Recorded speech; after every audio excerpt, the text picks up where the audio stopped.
chegasse no diagnóstico, eu encontraria a resposta. Mas aí foi só atraso, só regressão. Na altura dos 5 anos, Moisés estava extremamente comprometido.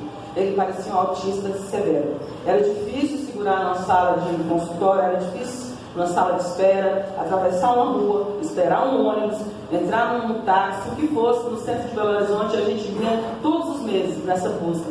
Até que um dia, a minha irmã, passamos 2 anos assim, logo no início desses 5 anos, a gente foi procurar um psiquiatra, e ele receitou Risperidona, e daí então a gente argumentou um pouco. Ele falou: não, começa então com Neuleptil 4% e com carbamazepina. Parecia que ele estava jogando com a gente. E meu filho, com o Neuleptil, eu deixei para dar no sábado, eu falei: vou observar. E quando eu comecei a observar Moisés, ele perdeu a coordenação motora, ele começava a deslizar do sofá para o chão. Ele não caía, ele deslizava, ele não tinha controle do corpo, dos músculos.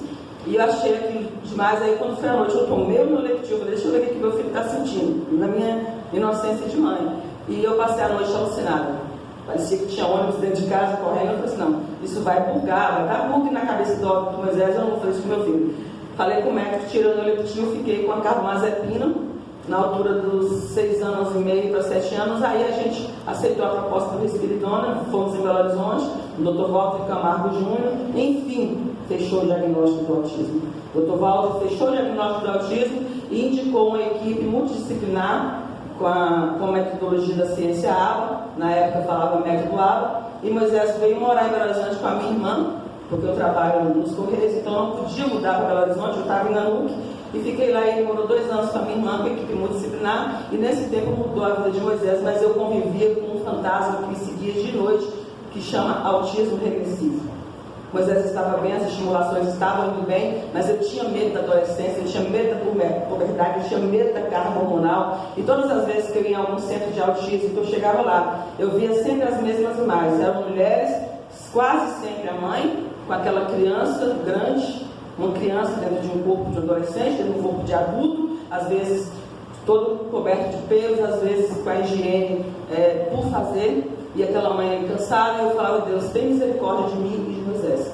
Eu não quero que meu filho fique assim, nesse estágio de comprometimento, embora as terapias estavam indo bem entre os 7 e 9 anos. Mas aí minha irmã não pôde mais continuar com o tratamento dele, ele voltou para a nossa cidade aos 9 anos, e eu comecei uma busca louca por alguma coisa que fosse natural. Eu não queria comprometer o futuro de Moisés, porque nós sabemos das podas neurais que acontecem na primeira infância, né, 3, 5, 7 anos, mas tem uma mais grave na adolescência, onde o cérebro entende que as áreas não estimuladas, elas não servem, e irreversivelmente eles perdem aquelas sinapses, porque não são estimulados naquelas áreas. E a gente sabe que, infelizmente, eu sei que aqui deve ter educadores, mas infelizmente, como mãe de autista, eu posso falar: inclusão no Brasil é fake, não é verdade. Nossos filhos vão para as instituições de ensino muitas vezes para brincar de bebê, encher a mão de tinta, fazer mãozinha, falar cores, e não é isso. O ser humano não pode. Uma frase que eu carrego por toda a vida: com desenvolvimento e autonomia não se negocia.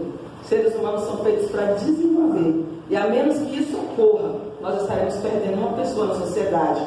Uma não, 2, porque no mínimo o autismo vai levar a criança e a mãe para o fundo do poço. E na vida adulta, o autismo moderado, severo, nível 2 e 3, é algo que faz com que a mãe fique reclusa, sem voz, sem vez. O meu autista foi não verbal até os 7 anos, recebeu o diagnóstico de mutismo. A psicopedagoga falou que ele não iria falar, com a estimulação ele começou a falar, mas eu ainda tinha um medo: a puberdade, a adolescência e a vida adulta. E eu busquei, aí no ano de 2021, no mês de abril, eu estava cursando o 4º período de psicologia, e eu comecei a estudar sobre fenômenos e processos, e eu falei: não, eu tenho que achar o caminho. E um dos professores das disciplinas falava muito sobre fatores epigenéticos, e aquilo foi me brilhando. Aí um dia no Facebook eu encontrei o nome da Anice. Eu encontrei a Anice e falei: de Minas, está fácil. Se ela não me atender aqui, eu pego, eu vou lá atrás, eu acho. Né? Então o doutor Pedro falou que se tiver uma rosa branca no outro lado do mundo que vai mudar a vida de Moisés, eu vou lá buscar para ele. E se não é uma rosa branca, mas é uma folhinha verde, eu vou buscar também. Né? O meu autista não tem voz, o meu autista não tem vez, mas eu me tornei altivista, para dar voz e vez a quem não tem.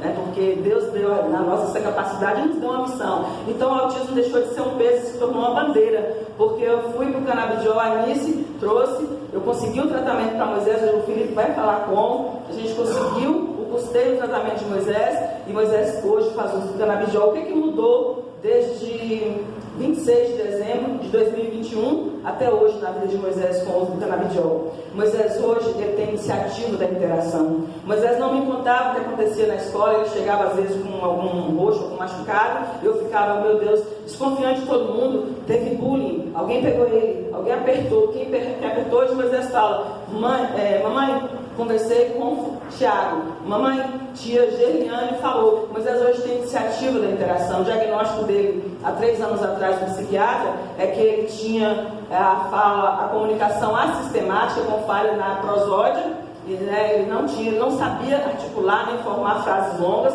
Moisés não tinha compreensão do meio, apesar das estimulações, ele se tornou completamente autônomo. A única coisa que eu ajudo Moisés ainda é fazer o laço do cadastro sapato por causa da coordenação motora fina, que ainda tem ajustes, mas o canabidiol trouxe clareza. Eu vejo que clareou a mente do meu filho, as sinapses dele. Ele hoje compreende o que está acontecendo. Eu não me canso de fazer, eu viro de costas e pergunto, mas esse é o meu carregador, porque antes eu só entendia se eu olhasse nos olhos dele e falasse lenta e articuladamente com os lábios. Era assim que ele me entendia, muito difícil, isso há 1 ano atrás. Hoje eu chamo de costas, falo, Moisés, por favor, pega lá na geladeira para mim, tal coisa. Ele pega, tem hora que ele chega, para, abre a geladeira e olha, eu falo, Moisés, eu quero tal coisa. Porque ele se distrai facilmente, né? Então hoje, graças a Deus, meu filho está muito bem, e para poder ajudar outras famílias, eu me tornei consultora canábica do núcleo de assessoria da UAIREM, que ajudei muitas amigas minhas, a Socorro lá de Esperantina, no Piauí, o Alex, da idade de Moisés, autista nível 2 também,